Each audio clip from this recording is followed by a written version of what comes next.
Gostaria de compartilhar com você um trecho da palavra do Senhor na carta do apóstolo Paulo à igreja em Roma, Romanos, capítulo de número 12. E faremos a leitura do versículo 1 e 2, onde Paulo ele escreve assim: Rogo-vos, pois, irmãos, pelas misericórdias de Deus, que apresenteis o vosso corpo por sacrifício vivo, santo e agradável a Deus, que é o vosso culto racional. E não vos conformeis com este século, mas transformai-vos pela renovação da vossa mente, para que experimenteis qual seja a boa, agradável e perfeita vontade de Deus. Em algumas versões vai dizer assim: deixa Deus transformar as mentes de vocês, deixa Deus mudar a mente de vocês. E eu passei, desde que eu recebi o convite, e eu orando e pedindo uma palavra ao Senhor. Eu até comentava com a minha esposa uma palavra que ficou marcando tanto no meu coração, e eu ficava assim, mas por que isso? Prevalecendo sobre as adversidades. Eu falava, Senhor, mas o texto fala, o tema do congresso é inconformados, e por que prevalecer sobre as adversidades? E eu fui pesquisar o que significa inconformados. E dentre as diversas formas que você tem de interpretar inconformados, uma delas é que não se conforma diante das adversidades. E eu falei, Senhor, obrigado, agora eu já entendi. E o apóstolo Paulo fala para a igreja naquela época: não se conforme com este século, mas transformai a vossa mente. E como que o mundo tem martelado na nossa cabeça, na cabeça das nossas crianças, na cabeça dos nossos jovens, muita coisa que é contrária à palavra de Deus.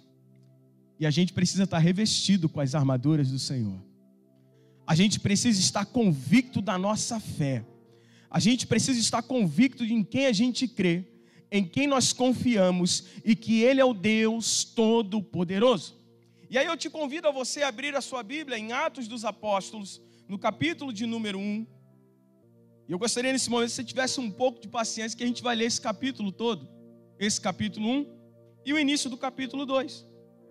Em Atos dos Apóstolos diz: escrevi o primeiro livro a Teófilo, relatando todas as coisas que Jesus começou a fazer e a ensinar, até o dia em que, depois de haver dado mandamentos por intermédio do Espírito Santo aos apóstolos que escolhera, foi elevado às alturas. A estes também, depois de ter padecido, se apresentou vivo, com muitas provas incontestáveis, aparecendo-lhes durante 40 dias, e falando das coisas concernentes ao reino de Deus. E comendo com eles, determinou-lhe que não se ausentassem de Jerusalém, mas que esperassem a promessa do Pai, a qual disse ele: de mim ouviste. Porque João, na verdade, batizou com água, mas vós sereis batizados com o Espírito Santo, não muito depois desses dias. Então os que estavam reunidos lhe perguntaram: Senhor, será este o tempo em que restaures o reino a Israel? Respondeu-lhe: não vos compete conhecer tempos ou épocas que o Pai reservou pela sua exclusiva autoridade, mas recebereis poder ao descer sobre vós o Espírito Santo, e sereis minhas testemunhas, tanto em Jerusalém como em toda a Judeia e Samaria, e até os confins da terra. Ditas estas palavras, foi Jesus elevado às alturas, à vista deles, e uma nuvem o encobriu dos seus olhos. Estando eles com os olhos fitos no céu, enquanto Jesus subia, eis que 2 varões vestidos de branco se puseram ao lado deles, e lhes disseram: varões galileus, por que estáis olhando para as alturas? Esse Jesus que dentre vós foi assunto ao céu, virá do modo como viste subir.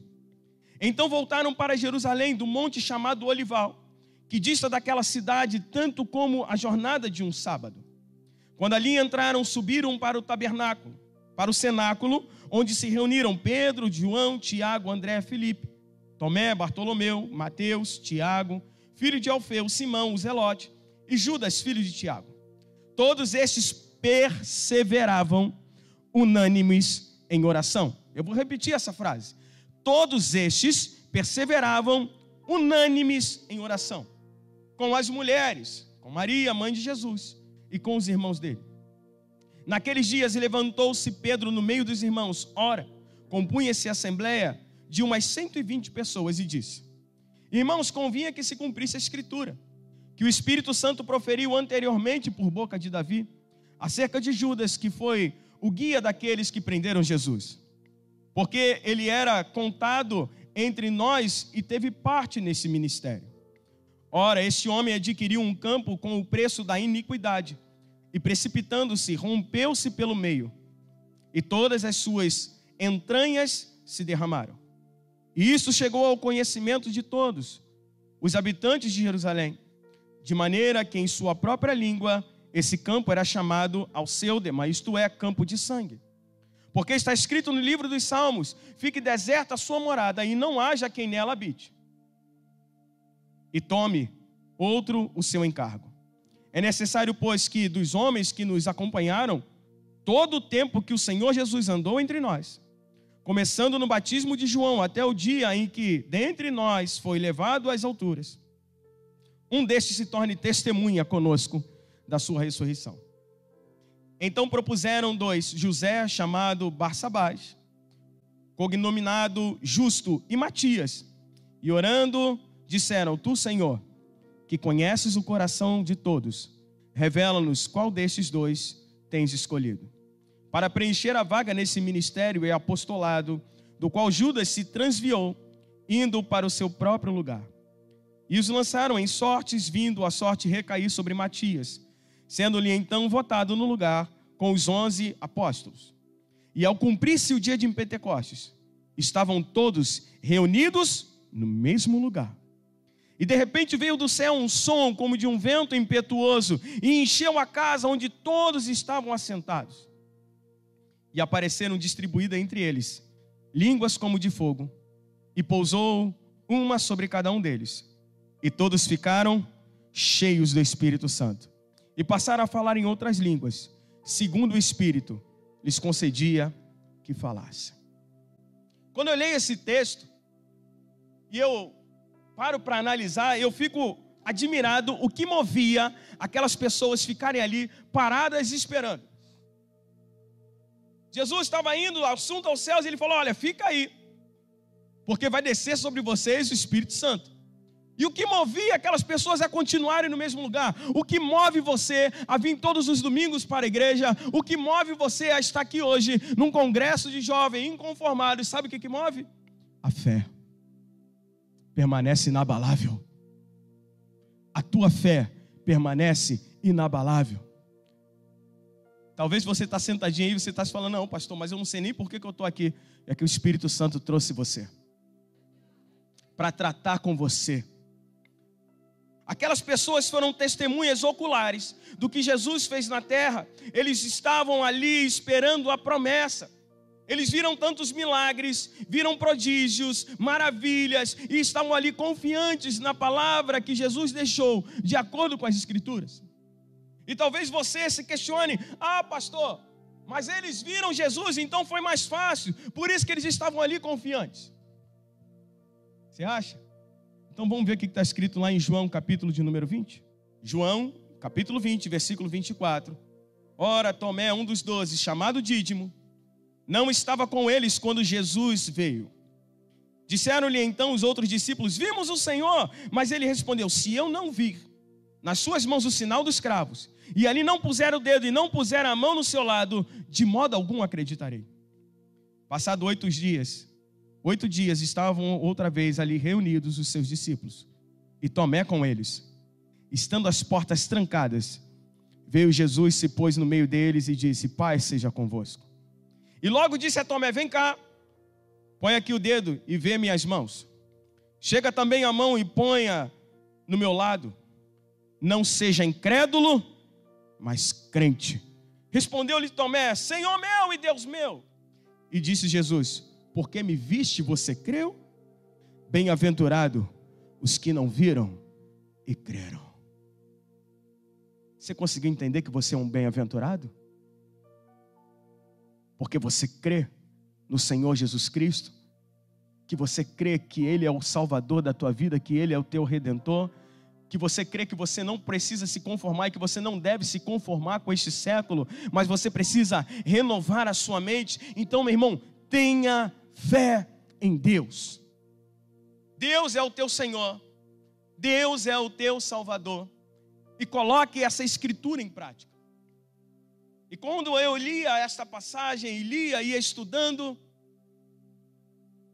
eu comecei a lembrar que recentemente um pastor amigo meu me ligou e me fez uma pergunta. Ele: rapaz, eu estou com uma dúvida cruel aqui, e você pode me ajudar? E ele falou sobre o que era, e eu falei para ele: rapaz, eu posso te ajudar sim. Porque isso aí que você está me perguntando aconteceu comigo. E eu vou contar para você o que é. Ele falou: eu estou com uma jovem aqui, entre a idade de 10 a 12 anos, uma criança, né? E quer se batizar. Mas eu nunca passei por isso, e eu não sei. Os pais falaram que foram em outra igreja e o pastor falou que não poderia batizar. Mas eu sinto algo diferente nessa criança e ela está convicta. Eu falei: rapaz, eu vou te falar algo então. Não de A, de B, de C ou de D, eu vou falar de mim. Eu tinha 10 anos de idade quando eu tomei a decisão de me batizar e passar pelas águas. Quem me batizou foi o pastor José. Foi o primeiro batismo na igreja de Mesquita. O pastor José, que era pastor da igreja de Nova Iguaçu, foi lá e ele me batizou.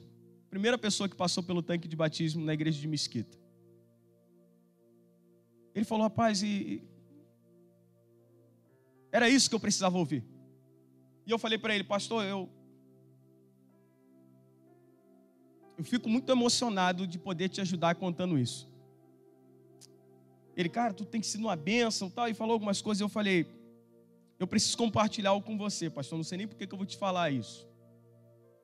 Mas chegou uma época na minha vida, lá para os meus 18 a 20 anos de idade, que eu tive uma ideia, pastor Simval, que eu falei para mim mesmo: eu vou me desviar, eu vou sair da igreja. Eu vou sair, porque eu vi algumas pessoas com testemunhos que estavam lá fora, e que aconteceu, e que Deus livrou, e que Deus fez, e que aconteceu, né, e de como foi salvo. Eu quero isso, eu vou lá fora, e depois olha a minha ideia, depois eu volto, e aí eu vou ter testemunho para contar. Mas teve um culto que eu tomei tanta paulada do Espírito Santo, mas no bom sentido, na palavra. Eu tomei uma surra daquela bonita, onde eu ouvi Deus falando comigo: se você sair da minha presença, você morre literalmente. Você não precisa sair para ter testemunho. Você vai ser um testemunho de que ser fiel na minha casa desde pequeno, você vai ter testemunho também para outras pessoas. De que eu guardo e de que eu faço com os meus também. Meu irmão, mas eu já vivi tanto milagre, tanta maravilha. E eu vou perguntar, da outra vez que eu estive aqui, eu perguntei: quantos aqui acreditam em milagres e maravilhas? Como a grande maioria aqui acredita, eu vou contar um testemunho para você. Quando eu tinha mais ou menos de 9 a 10 anos de idade, foi antes de eu me batizar, eu tive um problema muito sério, onde eu tive uma torção dos ligamentos do testículo, chamado orquite. Minha mãe foi procurar ajuda de um pediatra, e o pediatra falou para ela assim: olha, procura um hospital grande urgentemente e leva ele. Minha mãe encontrou, no meio do caminho, a gente estava em Nilópolis. No meio do caminho, minha mãe e meu pai eram da Assembleia de Deus em Nilópolis, mas nessa época eles já estavam em Nova Iguaçu, na Nova Vida. Eles encontraram um homem que era diácono lá. E aí perguntou: como é que vocês estão? Minha mãe falou: não, estamos bem, estamos caminhando, estamos na igreja. E eu preciso de um hospital. Ele falou: leva o teu filho lá no Hospital Fátima em Nova Iguaçu. E lá tem bons médicos. E minha mãe foi, me pegou, me levou para lá. Quando chegou lá, um dos melhores médicos que tinha lá, e ele olhou, examinou, e ele falou para minha mãe: eu lembro disso até hoje, seu filho precisa ser operado agora. Minha mãe: mas como assim? Ele precisa ser operado agora. E eu vou ligar para a minha equipe. E quando ele olha para o lado, ele falou: mas a senhora tem uma sorte, hein? Porque o pediatra que trabalha comigo, ele não vem, hoje é dia da folga dele, ele está ali, não sei o que ele está fazendo aqui. E ele chamou o pediatra. E ele veio, ele falou, o que você está fazendo aí? Não, porque eu esqueci um negócio no meu armário. Não, tu vai operar comigo agora. Nós vamos fazer a cirurgia desse menino aqui. Eu não entendia muita coisa. Eu só chorava. Chorava. E minha mãe me levou para o quarto, ligou para meu pai trabalhando na época, meu pai ainda não era pastor. E minha mãe liga para o meu pai e a gente estava lá no quarto. Em menos de meia hora, eu já estava com a roupinha já, e daqui a pouco veio um maqueiro, e eu lembro que era um moreno forte, alto pra caramba, e ele me colocou na maca. Quando ele me colocou na maca, minha mãe falou, para, você não vai levar meu filho agora não. E ele olhou, mas por quê? Porque eu vou orar primeiro. Mas a voz daquele homem, eu lembro até hoje, que ele, glória a Deus. E minha mãe orava, e ele orava alto também, meu Deus, tem misericórdia, pai. O maqueiro era crente.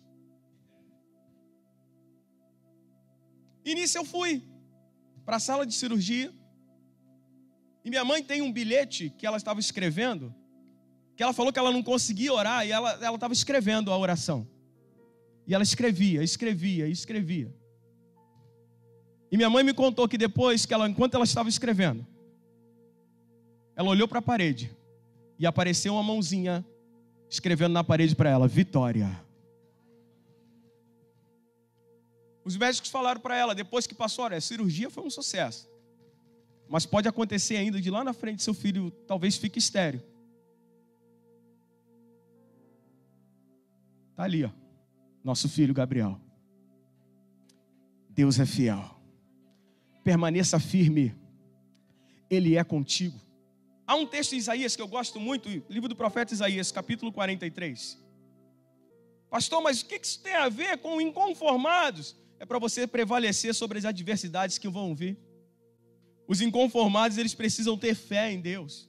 Eles precisam ter a sua confiança total no Senhor. Capítulo 43 de Isaías, um texto que eu gosto bastante, nós só vamos ler os 3 primeiros versículos. Quando Isaías diz, mas agora sim diz o Senhor, que te criou a Jacó e que te formou a Israel, não temas, porque eu te remi, chamei-te pelo teu nome, e tu és meu. Quando passarem pelas águas, eu serei contigo. Quando pelos rios, eles não te submergirão. Quando passares pelo fogo, não te queimarás, nem a chama arderá em ti, porque eu sou o Senhor teu Deus, o Santo de Israel, o teu Salvador. Dei o Egito para teu resgate, e a Etiópia e Sebá por ti. Esse texto é tão maravilhoso que nesse versículo 3, quando eu fui pesquisar, o real sentido quando ele fala, porque eu sou o teu Deus, o Santo de Israel, o teu Salvador. Na época, né, Jesus ainda não tinha vindo ainda para salvar o povo, mas no texto original ele está falando, eu sou o teu libertador. Eu sou o teu libertador. E a Bíblia vai nos dizer, em Hebreus 10, 38, que o justo viverá pela fé. E a fé impacta em como nós vivemos. Se você vai se conformar ou se você vai ser um inconformado. A fé, ela vai determinar de que forma você vai viver. Em 1 Coríntios 15, 19, se a nossa esperança em Cristo se limita apenas a essa vida, somos as pessoas mais infelizes desse mundo. Se você está pensando somente aqui no terreno, no plano terreno, meu irmão, você é uma das pessoas mais infelizes desse mundo. Começa a pensar nas coisas lá do alto. Para onde você vai? E começa a arrastar mais gente também para ir para lá com você, para morar nos céus com você. E eu quero profetizar algo nesse lugar. O Congresso de Jovens de 2024 vai ter o dobro de pessoas que tem aqui dentro. Mas não vai ser de pessoas crentes, não. Vai ser de não crentes. Ei, jovem, Deus vai usar vocês tremendamente. Olha que bênção, se daqui até o ano que vem cada um de vocês ganharem 10 almas para Cristo. Só 10. No mínimo 10. Passando ali pelas águas. Então prega a palavra. Não se vergonhem do Evangelho. Eles estão sedentos. Eles estão sedentos pela palavra de Deus. Meu irmão, quando eu tenho oportunidade, eu falei aqui da outra vez, eu trabalho em escola, quando eu tenho oportunidade eu prego a palavra para eles. De uma forma ou de outra eu vou lá e entro com a palavra, entro com a Bíblia. De vez em quando eu tenho que pregar a palavra para o crente lá dentro. Vem cá, guri. Segura aqui, não. Vem aqui comigo aqui. Tu é crente, rapaz? Vigia. Não, tu é crente, rapaz? Vambora, firma. Prumo. Vamos lá, não se corrompe não. Vai funcionar, vai dar certo, fica firme. Deus é contigo. Deus é o teu escudo, Ele é a tua fortaleza. Fica firme. E aí no versículo 2 de Isaías 43, quando ele diz: quando passares, sabe o que significa isso? Você vai passar por batalha. Você vai passar por lutas. Que isso, pastor? Está profetizando coisa ruim na minha vida? Não. Eis que te digo, tu está na fila das aflições. Vai passar por luta, batalha. No mundo tereis aflições, irmão. Mas tem de bom ânimo. Ele venceu o mundo e você vai vencer também. Então quando você passar por luta, por peleja, lembra da palavra de Deus. Lembra daquilo que você já vivenciou na presença do Senhor Jesus Cristo. Aleluias. E qual é a dinâmica da operação da fé? O que é a fé? 1 João, primeira carta de João, capítulo de número 5. Se tu leu pouco a Bíblia essa semana, tu vai ter oportunidade de dar uma passeada com ela, né? Que aí já aproveita e solta as folhas. O pessoal que ganhou a Bíblia nova aí já vai soltando as folhas da Bíblia, né? Primeira carta de João, capítulo 5, o versículo 4. Ele vai dizer: porque todo o que é nascido de Deus vence o mundo. E esta é a vitória que vence o mundo, a nossa fé. Quem é que vence o mundo, senão aquele que crê ser Jesus, o Filho de Deus? Então você vence o mundo. Você vence o mundo, a todo aquele que crê que Jesus é o Filho de Deus. Aleluias. Não somente Jesus, mas cada um de nós pode vencer o mundo. E essa vitória, ela vai vir através da fé.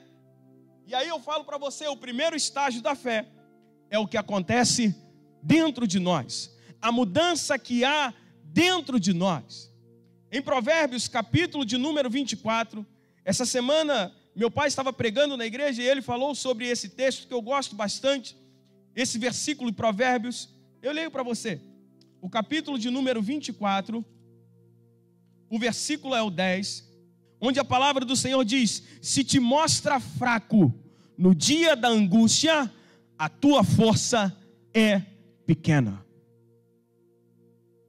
Se mostrar forte hoje é bem fácil, né? Você está no meio de um congresso, e aí cantando videira, videira, videira, videira, videira, vida. Que maravilha! Coisa tremenda, maravilhosa. Mas e quando a luta vem? E quando vem a adversidade? Qual é o primeiro sentimento que bate na tua porta? Eu vou ligar para o meu líder e vou largar o ministério? Qual é o primeiro sentimento que bate na tua porta? Ah, não vou mais continuar com esse negócio de crente não, que isso não funciona para mim não. Ei, rapaz, continua na presença de Deus. Ei, irmã, continua na presença do Senhor. Continua buscando a face do Deus Altíssimo. Continua firme. Você pode olhar para um crente do teu lado e falar para ele: continua firme. Continua firme. Continua firme na presença do Senhor. Antes da fé produzir resultados do lado de fora, ela precisa se manifestar trazendo força interior. Em Atos dos Apóstolos, aquelas pessoas que estavam esperando a promessa, a vinda do Espírito Santo, estavam ali esperando com fé. Muitos deviam olhar: rapaz, sai daí, esse negócio de Jesus que vai vir Espírito Santo sobre vocês, sai fora disso. E aí quando a gente lê em 1 Coríntios 15, versículos 5 e 6, vai ver que ele foi visto por mais de 500 pessoas. Mas quantos estavam esperando? 120. Cadê o restante? Se tinha alguém que ano passado estava aqui junto com você e hoje não está mais, essa semana é a semana de você entupir ele de mensagem. O que houve? Por que você sumiu? Se está congregando em outro lugar, amém. Se está na presença de Deus, amém.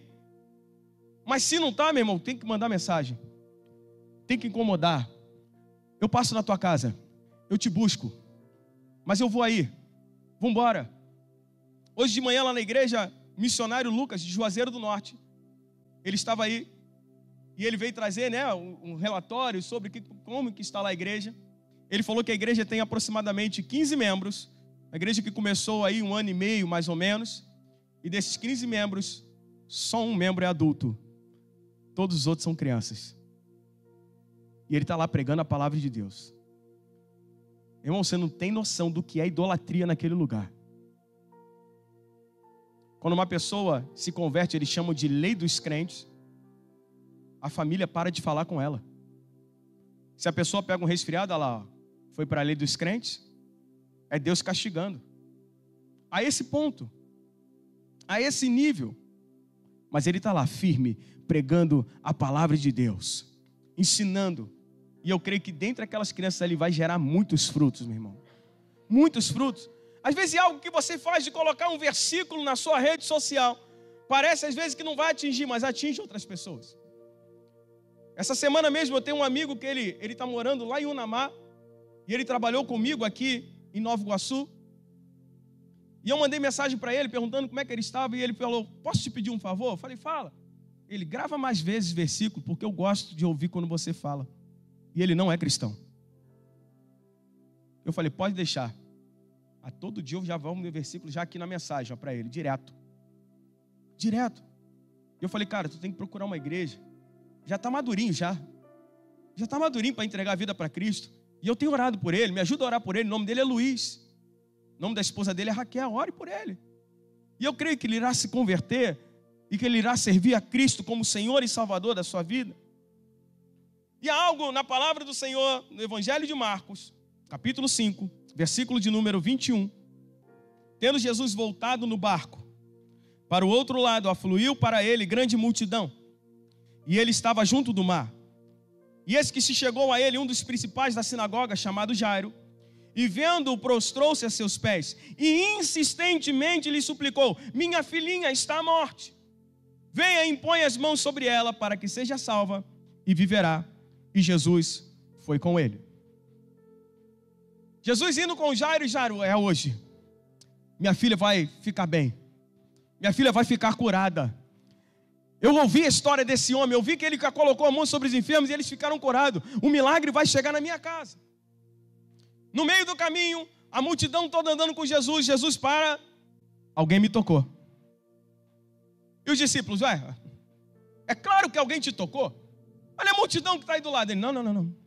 Alguém me tocou, porque de mim saiu o poder. E aquela mulher, que há 12 anos estava com uma hemorragia, e ela falou, fui eu que toquei. E a hemorragia parou na hora, diz a palavra do Senhor. E aí você para e pensa comigo, a fé daquele homem naquele momento. Jairo, com a filhinha em casa, eu fico pensando, pastor Simval, que ele começou a fazer associações. Aquela mulher sofrendo há 12 anos e a filha dele com 12 anos de idade em casa. O milagre vai chegar na minha casa também. A minha filha vai ficar curada. E aí quando Jesus estava andando junto com ele, versículo 35, falava ele ainda, quando chegaram alguns da casa do chefe da sinagoga, a quem disseram, tua filha já morreu, por que ainda incomodas o mestre? Ei Jairo, meus sentimentos, meus pêsames, mas a sua filha morreu, deixa o mestre quieto, deixa Jesus quieto. E a palavra do Senhor vai dizer, Jesus sem acudir tais palavras, trazendo para a linguagem dos jovens, sabe o que Jesus fez? Não deu moral para a voz que vem de fora, dizendo que você não pode, que você é fracassado, que você não vai dar em nada. Jesus não deu moral para esse tipo de voz. Jesus disse para Jairo, Jairo, olha para mim aqui, olha para mim. Não temas, crê somente. É isso que você precisa fazer, Jairo. Não temas, crê somente. E aí eles vão andando para a casa de Jairo. Quando chega lá, aquele alvoroço, todo mundo chorando, pranteando, versículo 39. E Jesus, por que está esse alvoroço todo? Vocês estão chorando? A criança não está morta, mas está dormindo. E aí começa a risadinha, né? Eu já fui lá dentro, botei a mão, está gelado. Está duro já, não está nem respirando mais. Esse aí que é o tal de Jesus que vocês ficam adorando aí e ficam atrás dele. E Jesus faz algo que é tremendo. Vem cá, os discípulos, vem cá comigo aqui, você. Você também entra aqui, os incrédulos vão ficar lá fora. Tomou o pai, a mãe da criança e os que vieram com ele, e entrou onde ela estava. Os incrédulos ficam aí fora. Você crê? Os discípulos que creem, vem comigo, papai e mamãe, vocês creem também? Então vem cá comigo.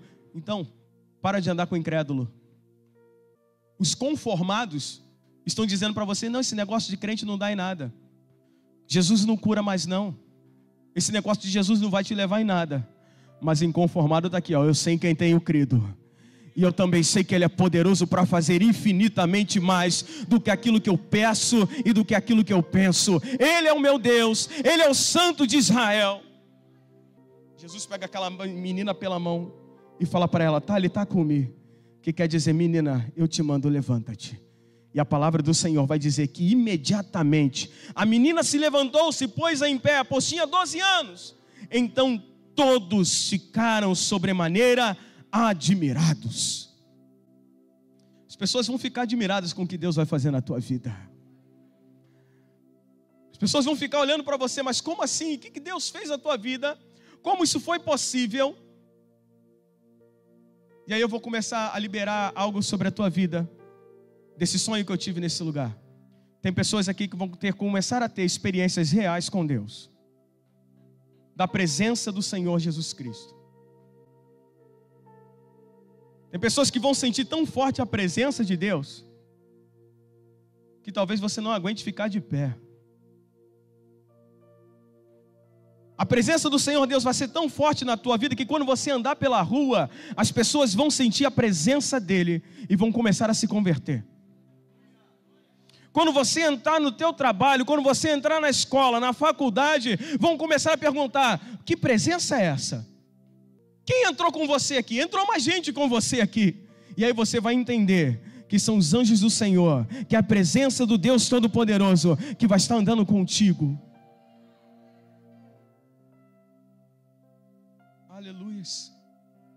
No primeiro sábado desse mês de agosto, nós fomos convidados para estar com os jovens na igreja lá em Vilar Novo, no pastor Gilberto. E aí nós levamos os nossos jovens lá, uma palavra tremenda, e a manifestação do Espírito Santo no final do culto, e eu ali ligado com Deus, e Deus me deu uma experiência com Ele, algo que eu não tinha sentido ainda. Daqui a pouco eu comecei a sentir um cheiro tão gostoso, um cheiro tão bom. Irmão, eu sou apaixonado por perfume, eu gosto, eu leio, eu pesquiso, eu vou lá e fico, né, que produto é esse, que matéria-prima é essa? E eu falei, Deus, esse cheiro nunca senti, o que é isso? E eu comecei a sentir aquilo dentro de mim, isso é o meu perfume, é meu cheiro. Hoje eu estou te dando a experiência de você sentir o bom perfume de Cristo. Nunca tinha sentido aquele cheiro na minha vida. Que coisa tremenda, meu irmão. Que coisa tremenda, que coisa maravilhosa. Tá, pastor, mas para que isso? Meu irmão, aumenta cada vez mais a nossa fé. Aumenta cada vez mais a nossa fé. O primeiro estágio da fé, ela acontece do lado de dentro. E aí depois de acontecer do lado de dentro, aí acontece depois pelo lado de fora. Quer ver só? Eu já estou para terminar. Mateus capítulo de número 14. E eu vou encerrar com esse texto final. A partir do versículo 22.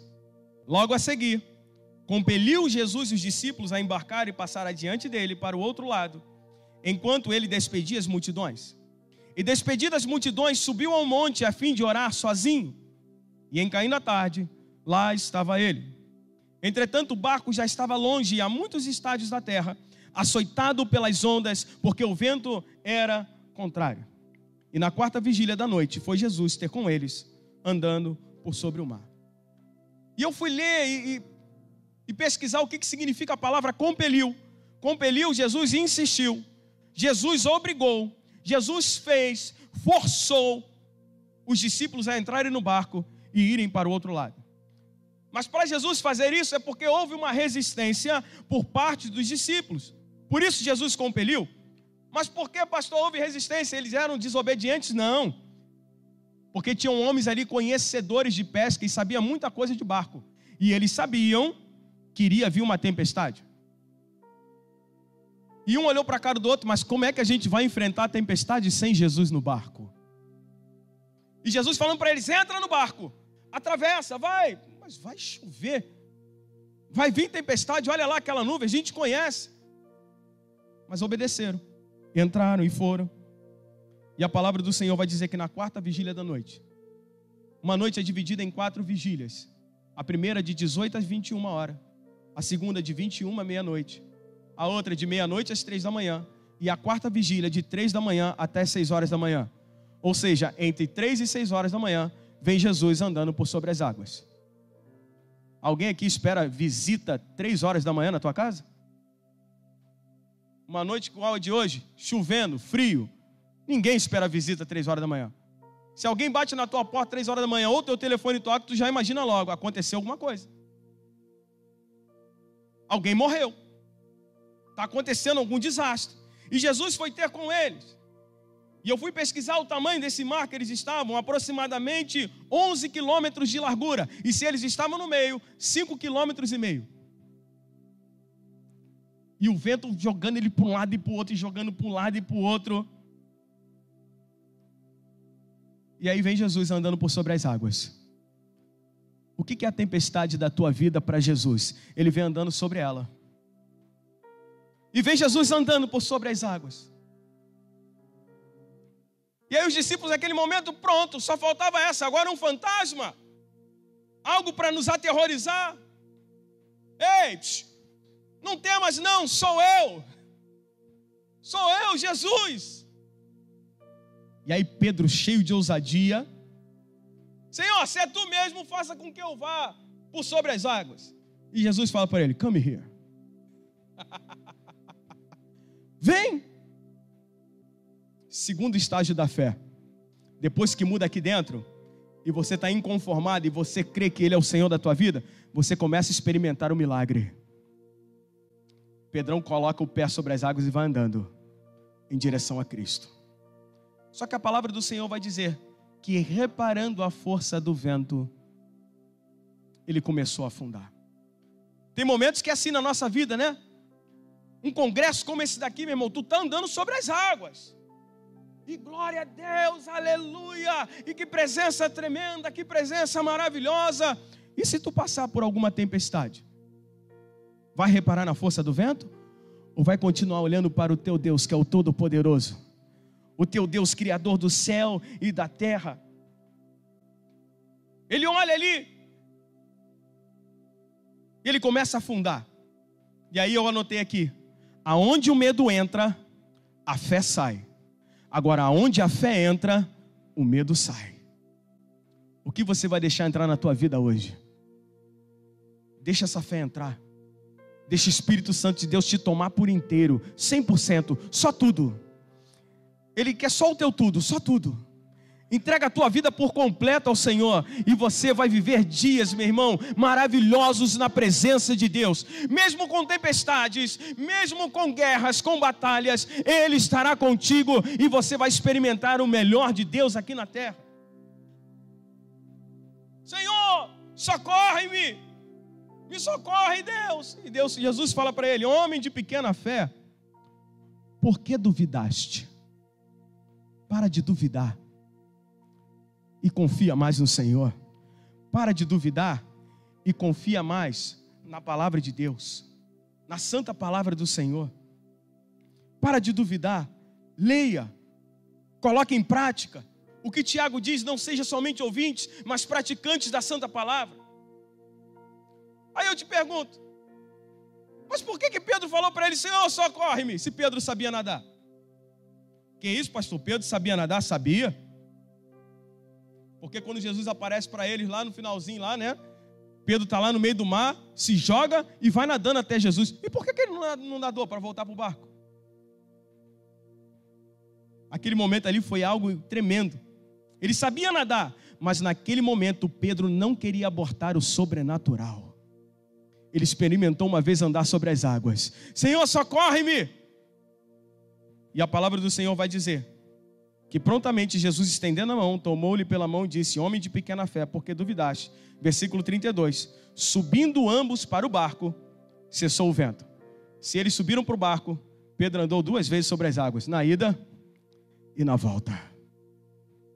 Se você está aqui nessa noite e você se afastou da casa do Senhor, se você se afastou da presença do Senhor, Ele está te convidando a você andar por sobre as águas novamente.